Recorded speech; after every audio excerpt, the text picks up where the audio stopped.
ladies and gentlemen, Professor Voeikov. Thank you. Thank you very much. First, I would like to many thanks to Rachel and Alex, who invited, and all the organizers of this most impressive and informative meeting. I'm here for the first time, but I'm already impressed, and I think that I will be overloaded with information by the last day. Well, and also I would like to just to say a few words about the authors of this presentation. Professor Alexander Konovalov, whose data is the core of this presentation. He is the member of the Russian Academy of Sciences. Unfortunately, he couldn't attend these meetings. He is 84 years old, and his health, fortunately not mental health, is a little deteriorating. So we, together with him, are not homeopaths at all. Professor Konovalov is one of the leaders of supramolecular chemistry in Russia. So he is a physical chemist. And I am not a physicist, but I am a biophysicist, and biophysicist with the emphasis on bio. So I am graduate from the Faculty of Biology. So I know physics as a biologist, but I mostly feel myself as a biologist, the person who understands that living things somehow should be very different from dead things. So why we are together? Because about a couple of decades ago, I understood that we biologists, biophysicists, molecular biologists, and biochemists, we study all this organic stuff which is in the living things, and forget, as I understood half a century after St. Gierdy, forget that the major stuff in all living things is water. In fact, one can say that we are a little dirty water. Though without this dirt, we are not alive. And we study water in the biology very, very slowly, and in fact don't understand its properties. Konovalov, he was an organic chemist and physical chemist. And before 2000, he practically also didn't pay attention to water. And why he began to study the properties of aqueous systems, I'll tell in this lecture. And why also we, together with him, got interest in the problems of not only homeopathy, but of so-called ultra-high dilutions in general. So when we came to this field, we, of course, knew and we understood already that homeopathy is a very bad word for chemists, physicists, and especially biologists.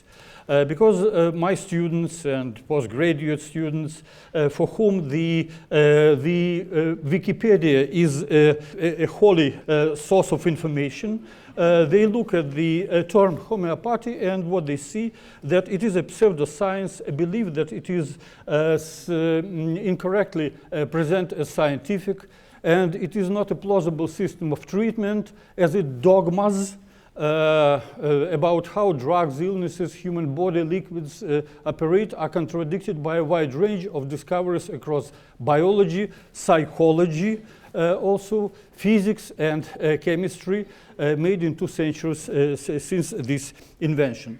And when people read this in such authoritative source, of course, they lose any interest in homeopathy.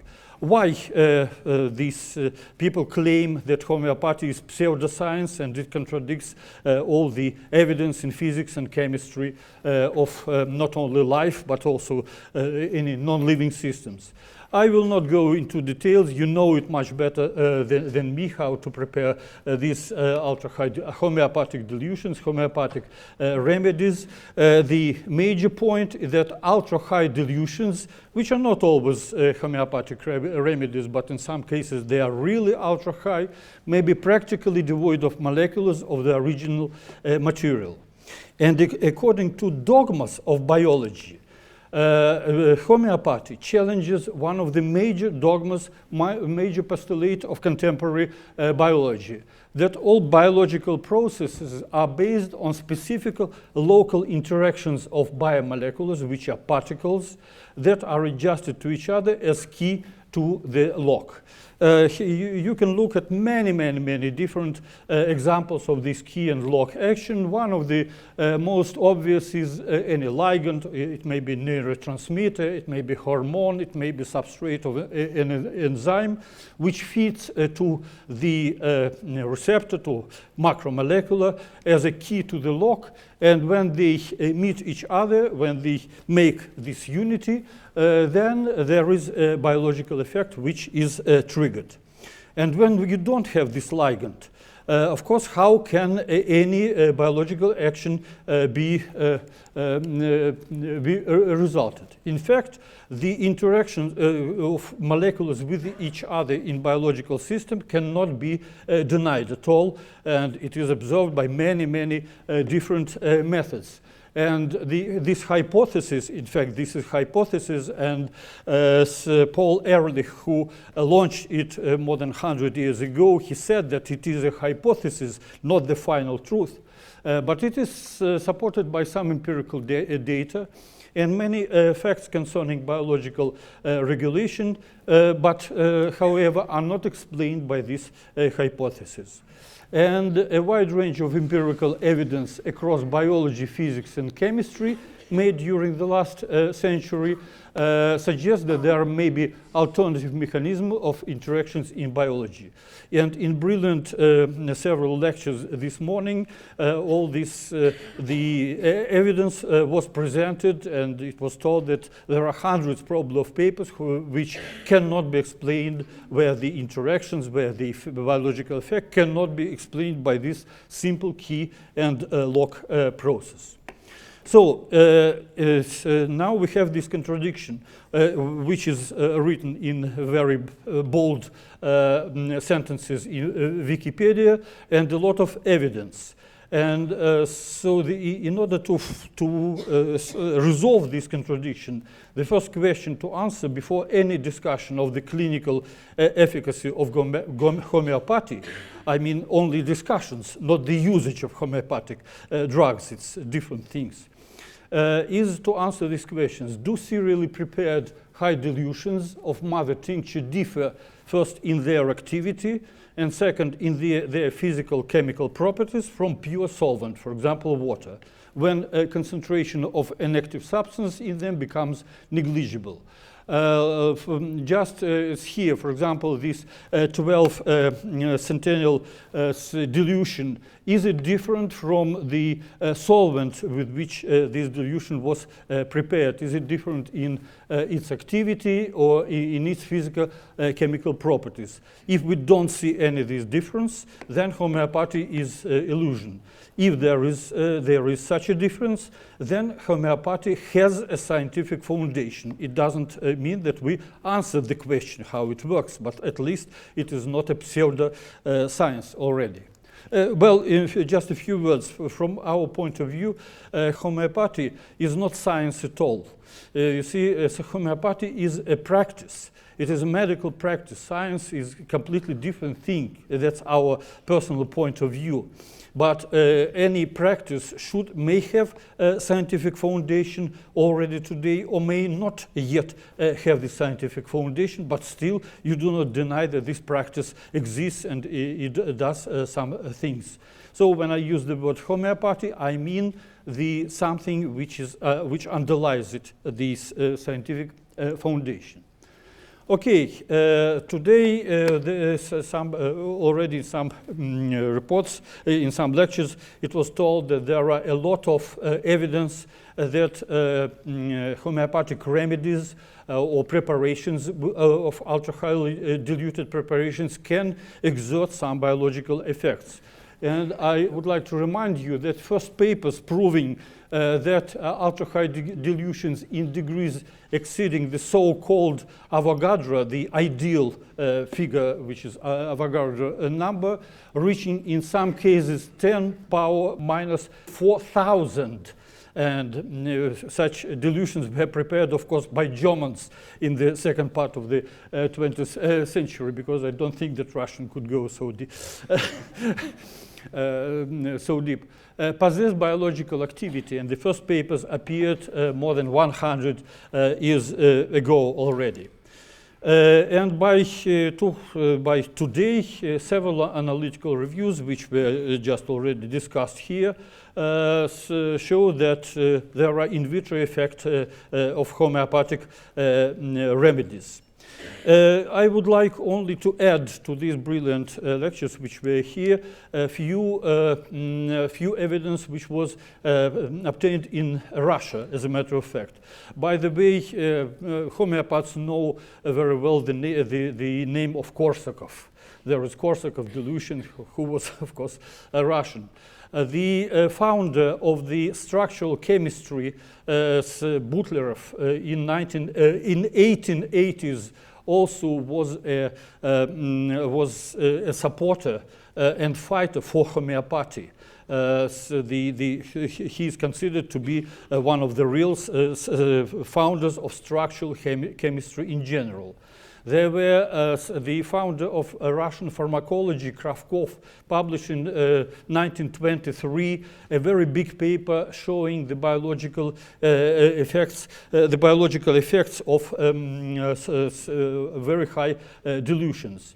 And large-scale studies of biological effects of ultra-high dilutions were started in USSR in 1980s by Professor Burlakova in the Russian Academy of Sciences. And her first published paper appeared 2 years before the paper of Benveniste, where they demonstrated the antioxidant effect at 10 to the minus 15. And over several decades, there was intensive research by Burlakova and other people, associates, who has shown that dozens of natural and synthetic biologically active substances can influence different biological test systems. I will, of these dozens of different compounds, I would like to dwell on one compound, which is synthetic compound, which was synthesized in their laboratory, so-called potassium phenazane. We'll talk a lot about it, but just it's one of the examples with many properties similar to other biologically active substances. Well, this potassium phenazane, it turned out that this compound in ultra-high dilution has a very wide spectrum of different biological actions. And for example, it may, when you look at the dose response curve of the protein kinase C, which it activates, you can see usually two, if you don't go below this Avogadro number, two peaks. And one of these peaks is under so-called normal concentration of potassium phenazane, something like 10 to the minus micromolar, but another is 10 to the minus 18. Molar. And so what is it, 10 to the minus 18? It means that if just to calculate, it is one molecule of this low molecular weight compound can activate 10 to the power 9 molecules of enzyme, which is, of course, some crazy situation. So by key and lock explanation here already doesn't work. A lot of results were obtained with this potassium phenazane, and as a matter of fact, it in ultra low concentration, it is now even in Russian pharmacopoeia. And Alexander Ivanovich Konovalov He also he wasn't thinking about ultra-low dilutions until one of his synthetic compounds, he synthesized, began to exert biological activity at dilutions 10 to the minus 9, higher 10 to the minus 15 molar, and so on. And after this, he got into contact with Burlakova, and so he understood that at this ultra-low concentration, there are practically no molecules which could exert their biological action. And he just stated that we share the general accepted point of view that the number of molecules of an active substance in ultra-highly diluted solution is too small for inducing biological effects. So, for the first time, he asked such a question, very straightforward. So maybe highly diluted solutions are not solutions at all, he said. It's something else. And in order to understand if these highly diluted solutions are not solutions, are not just water, he decided, being a member of the academy, he managed to find some funding in order to perform a very comprehensive, very big work with a rather small group. So he began to study these ultra-high dilutions with the conventional today methods of studying aqueous systems. One of the methods was dynamic light scattering, which this identifies the presence of particles from nano-sized particles to micron-sized particles in water or other solvents. And this method also measures their dimensions of these particles from 0.6 nanometers to 6 microns. Another contemporary method is nanoparticle tracing analysis, which can tell you about the concentration of particles if they are present in this water. And other very well-known methods, precision conductometry, that is measuring electrical conductivity of solutions, pH, surface tension, etc., etc. And when he applied these methods to study the properties of solutions of different substances, starting from normal concentrations, 1 millimolar, for example, and going down to 10 to the minus 20, he has demonstrated, at least for the first time in a serial dilutions, that when you dilute this very well soluble in water compound whose diameter is 2 nanometers, then he could see that, for example, all the solutions, so-called solutions now, they contain particles whose diameter may be as big as 450 nanometers. This is half of a micron, or half of E. coli microbe. So, and at this concentration here, 10 to the minus 18, of course, there are practically no molecules of phenazane there, if they are there, but their quantity is so small that it is not significant. So you can see that when you go further and further with dilutions, there is again the concentration effect, so to say, curve is not smooth at all. It has the peaks and valleys. Okay, then it turned out also that nanoassociates which he found in this solution, they are not some neutral particles. They have electrical charge. And that is most interesting, that if you are looking, the charge of particles will return back to the particles which can be observed at normal concentrations. They shouldn't also be present here. But these particles at normal concentration are charged positively. And when you go below 10 to the minus 6, with again this phenazane, potassium phenazane, then these particles are charged negatively. They have a negative zeta potential, so to say. So they are not neutral particles, they carry charge. There are also other properties which are, I would say, the holistic properties of the whole system, which are so different from the properties of a solvent. So ultra-high dilutions containing nanoassociates, they exhibit non-classical behavior as holistic system in general. Their surface tension is not surface tension of water. Here is surface tension of water, and here about 10 to the minus 16 molar. Surface tension is significantly lower than the surface tension of water, and surface tension is the characteristic of solution in general. Electrical conductivity of ultra-high dilutions are much higher than electrical conductivity of pure water, which is used as a solvent. This is also cannot be explained very easily, because according to usual physical chemistry, electrical conductivity of water is related to ions which are present in water. But you take very pure water with such conductivity, you make further and further dilutions, and its conductivity increases. So it's again not usual conductivity, something else. In fact, he studied, I gave you just as an example, potassium phenazane, but they studied more than 100 different compounds, from low molecular weight compounds. Here are they belong to completely different groups of biological active substances, of chemical substances, and so on. And it turned out a very important result, that not all substances were giving these nanoassociates in ultra-high dilutions, but only about 75% of them.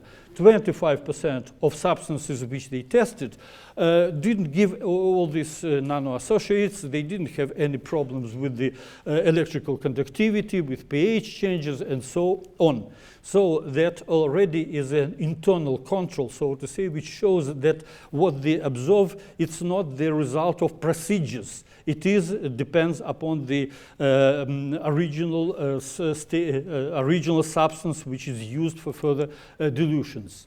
And there is now the good answer why some substances produce nanoassociates and others do not produce nanoassociates. But for example, if to compare two very similar substances, benzoic acid and salicylic acid, which is different from benzoic acid, then benzoic acid's ultra-high dilutions are just pure water in all their properties, and the ultra-high dilutions of salicylic acid have all these paradoxical properties of ultra-high dilutions.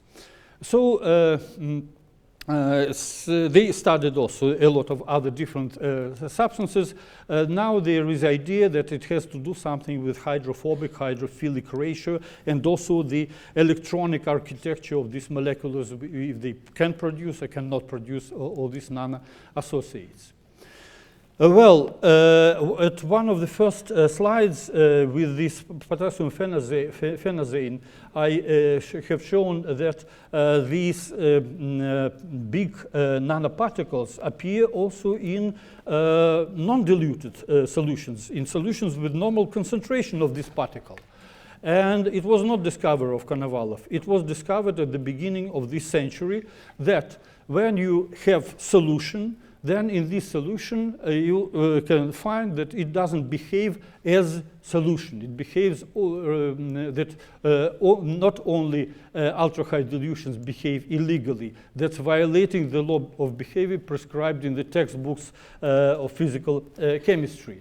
Also, normal aqueous solutions of virtually all known substances, from low molecular to high molecular, for example, alcohol in water doesn't behave as it should be expected, that alcohol molecules should be evenly distributed in aqueous systems. No, they are not evenly distributed. And here I again return back to potassium phenazane and show you that when you have concentration millimolar, there are particles there, nanoparticles there. You dilute this solution 10 times, and the size of nanoparticle not decreases. They do not disappear. It increases. You dilute it 10,000 times. It again increases. It is less of the substance in the solution, but it becomes more and more non-even, non-homogeneous solution. So the diameter of these nanoparticles, which are called in the chemical literature now domains or supramolecular complexes in the range of normal concentrations increases with dilution. And here is that means already today that textbook concepts which we continue to teach our students about the properties of usual aqueous solutions need serious revision. That already the science of solutions, which we know from the 19th century, it is at least non-full science, or probably wrong. Science. So we need to pay other attention, to pay new research in solution in general.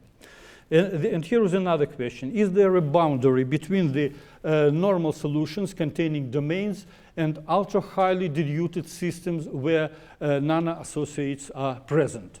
So there are normal solutions, down to 10 to the minus 6 micromolar, so to say, and there are 10 to the minus 18, 10 to the minus 24, and so on, ultra-high dilutions. Do they have any boundary between them? And what was discovered? It was discovered that for the emergence of nano-associates and all other paradoxical properties of ultra-high dilutions, which are just some, in a sense, homeopathic remedies, it is necessary that they are affected by environmental electromagnetic fields. If you prepare this dilution, very high dilution, and put it into a vial, and put this vial in the container which shields practically completely from the environmental electromagnetic fields and also earth magnetic fields, then the preparation which was not shielded and preparation which was shielded by the, for example, this permalloy, so to say, screen, where electromagnetic fields are attenuated by 2000, the behavior of ultra-high dilution becomes very different. So what was shown? That if you take these two series of potassium phenazane and dilute this potassium phenazane down to 10 to the minus 7, there are domains here. If they were independent, if they were shielded or not shielded from the environmental electromagnetic fields. But if they were shielded from environmental electromagnetic fields, then no nano-associate appear in further dilution. If they were not shielded, here is this normal curve. So when you shield the preparation from environmental electromagnetic fields, then not only nano-associates disappear, but also fluctuations of electrical conductivity, of pH, and of surface tension. That's all these paradoxical properties of the solution disappear. This solution is already not a solution, but just a pure solvent. And also the biological activities of ultra-high dilutions also disappear if this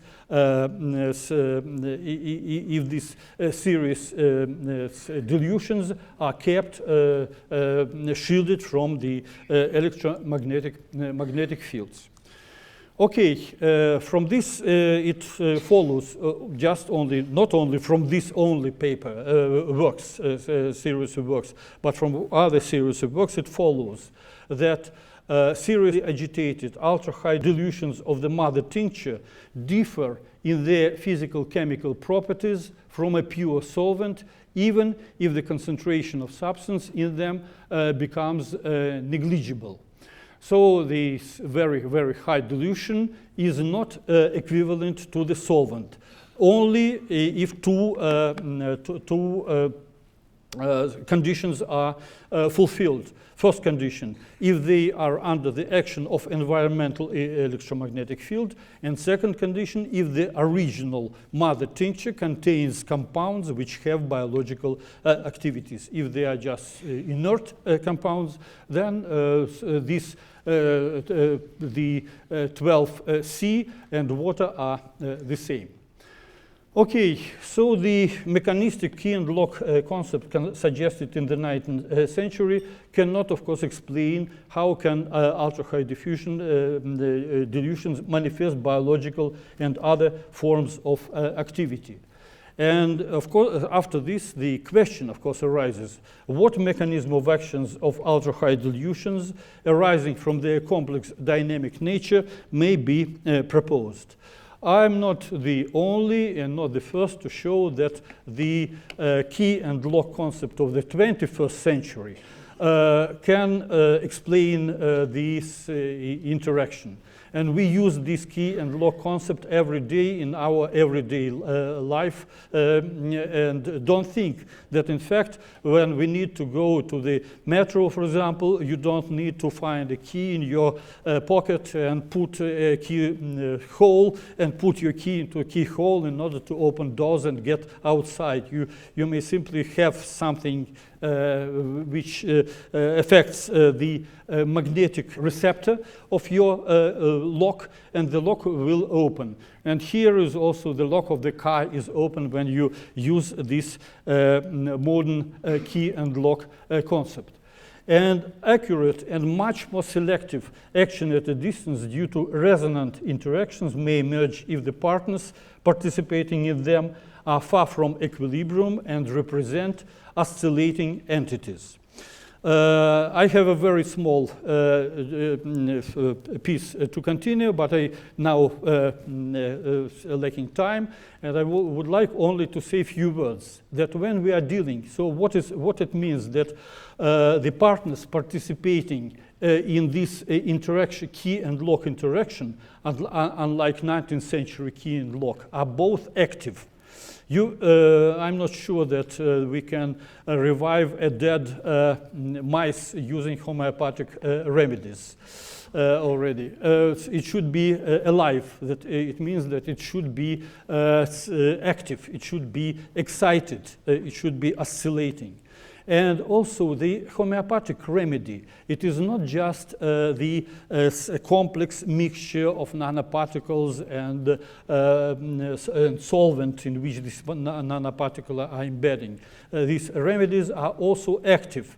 And these are already the 5 cents of my group into this problem, because we have shown that practically all water which we have here in glasses or everywhere in the body, this water is an active substance, active chemically. There is burning in this water.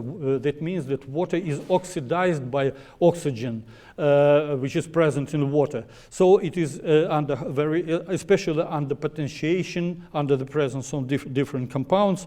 I have 7. Yes, I have 7 minutes, but I just finished. So in fact, I'll just finish. You see, so I mix here, and this energy which is in this burning water doesn't dissipate into heat.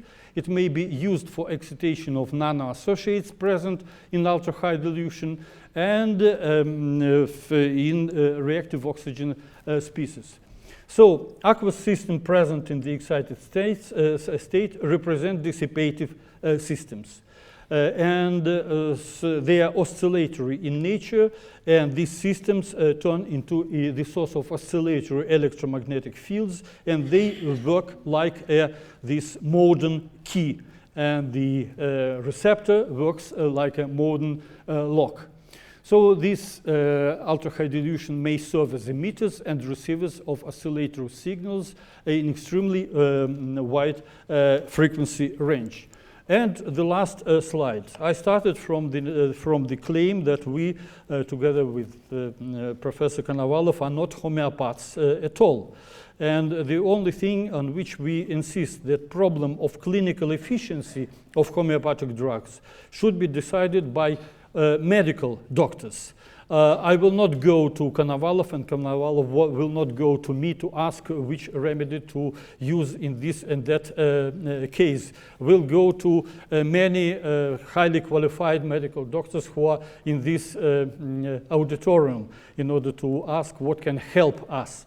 But these medical doctors should not pay attention now to the paper in Wikipedia, because homeopathy doesn't contradict modern physics and chemistry. It has a very solid scientific foundation. So, thank you very much.